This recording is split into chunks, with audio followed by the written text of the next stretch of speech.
Pertanyaan berikutnya dari Mbak Bianca kali ya, atau Mbak Anca. Jadi saya saya tebak dulu namanya Bianca deh ya.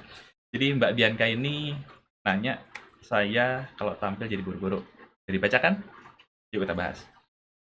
Aduh, saya rasanya ngerasa audiens mah ini udah ngerti. Aduh, pengen cepat-cepat beres aja. Yang jadi pertanyaan dari saya, kalau mereka sudah mengerti, terus kenapa? Contoh, tampil di kelas, presentasi, tugas kelompok, bab itu sudah dijelaskan dosen sebelumnya. Jadi satu kelas sudah ngerti semua. Tapi tiap kelompok dibagi-bagi ada subbabnya disuruh presentasi. Dan Mbak Bian kayak yang presentasi.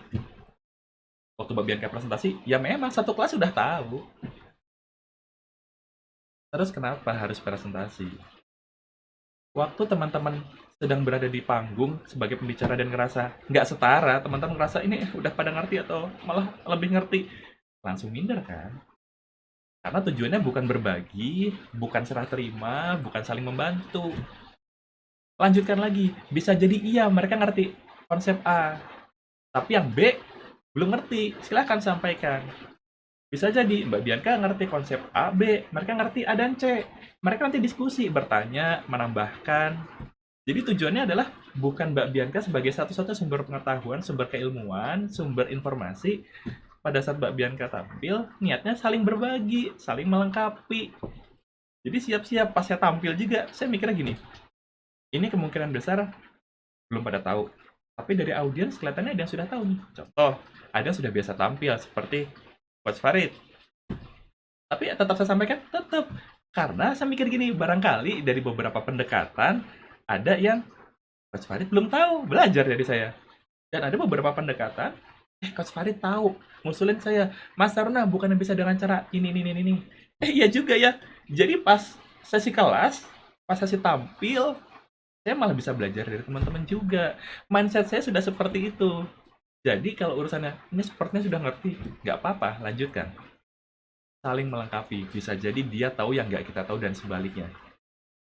Tambahkan. Nah, terus, aduh jadi pengen cepat-cepat selesai. Ya, itu salah satu gejala grogi, nggak nyaman di panggung. Di panggung tuh seakan-akan dibidik, ini apa namanya, firing squad. Firing squad itu tuh regu penembak yang tujuannya tuh hukuman mati lewat tembak. Terus kesannya tuh kayak siap nunggu hukuman mati. Lagi dinilai, lagi dijudging oleh audiens. Gak nyaman, ya. Makanya ingin cepat-cepat turun. Dan makanya cepat-cepat buang grogi. Begitu grogi kebuang, ingat kembali. Apa tujuan teman-teman di panggung? Ingat yang teman-teman perjuangkan.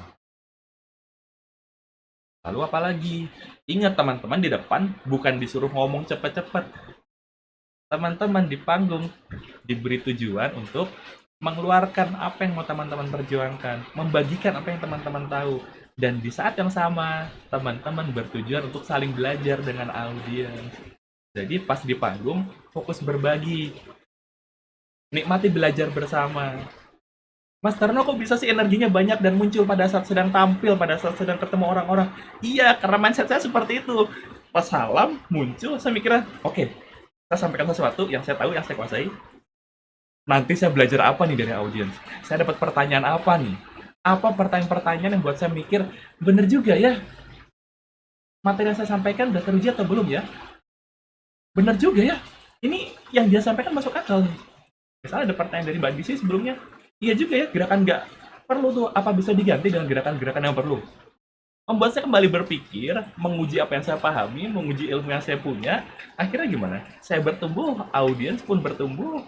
Pada saat jawab, dia makin paham. Pada saat saya dapat pertanyaan, saya juga jadi mikir dan menguji diri saya sendiri. Dan saya pun belajar. Itulah kenapa di kelas saya selalu bilang, itulah kenapa di grup saya bilang ke Coach Farid, angkat aku sebagai muridmu. Jangan angkat-angkat, kita tuh teman belajar, belajar bareng.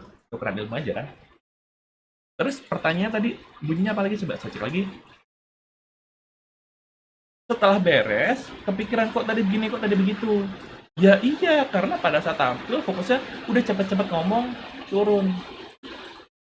Targetnya bukan berbagi, targetnya bukan audiensnya paham, targetnya bukan biar orang-orang yang nonton, biar audiensnya jadi dapat manfaat dari yang kita punya. Jadi ganti, pas di depan, gimana caranya audiensnya dapat manfaat dari saya? Audiens, audiens, audiens. Pikiran audiens, bukan diri kita sendiri, bukan ketidaknyamanan yang kita rasakan, bukan kekhawatiran kita waktu dinilai audiens. Kalau enggak, tampilan nanti buru-buru. Udah tampil buru-buru, yang direncanakan nggak keluar. Begitu turun, penuh penyesalan. Mindsetnya, cara berpikirnya diubah, jadi orang yang harus tampil dengan sempurna, ganti. Kita tuh narasumber yang berbagi sekaligus mengajar, sekaligus belajar, sekaligus menunggu masukan dari para audiens.